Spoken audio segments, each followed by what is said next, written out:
3 years ago, my late husband MJ Eckhouse received the Outstanding Student Award at the Trans Day of Remembrance in Cleveland. On that night, he spoke of systemic oppression, the intersectionality of oppression, and how that led to some of the tragedies of our time, like police brutality and violence against trans folks. Like was typical for him, it was all very high minded and passionate and insightful.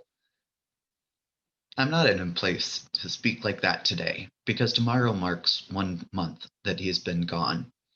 Like those we remember tonight, MJ lost his life too soon. Also, like many of those we remember tonight, his was a bright, shining star of potential. His life wasn't lost to police brutality or overt prejudice and hatred.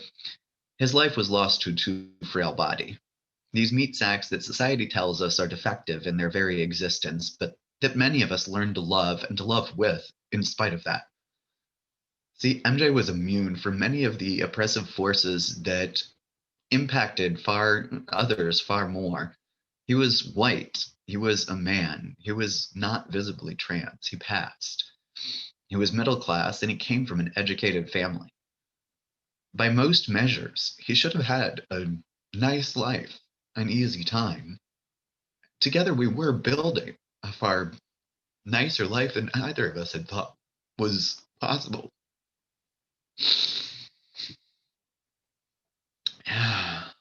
But the fact of the matter is that being trans often made those other forms of privilege seem incredibly small to him.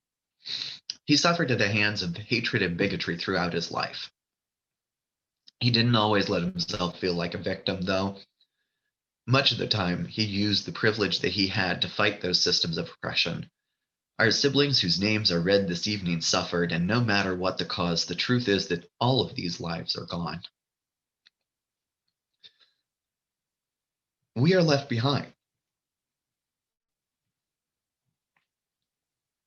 And those of us who are here this evening, gathered in remembrance, have the choice to either let those dreams drift away on the wind, forgotten and unrealized, or we can take on some of those dreams as our own. Some of those dreams might be dreams that we share anyway.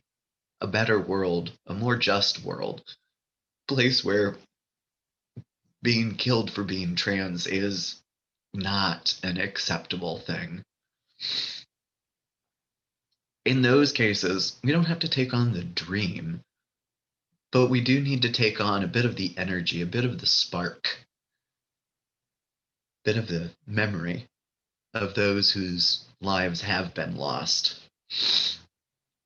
We can use that little bit of their star that we still carry in our hearts to light the flame of passion in others for this better world that we all seek.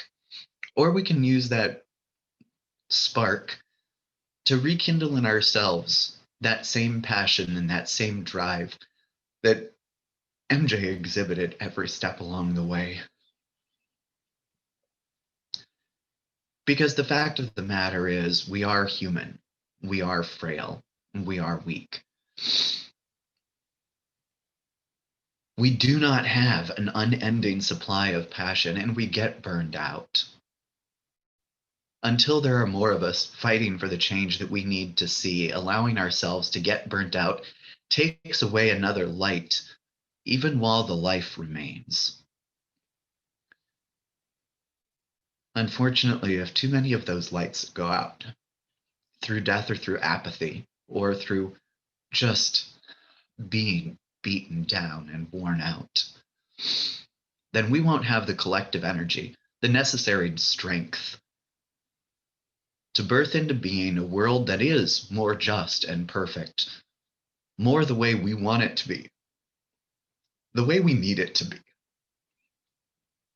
And that's why we take this time tonight to remember and come together to nurture each other and ourselves, to nurture that spark and that fire, rekindle that passion.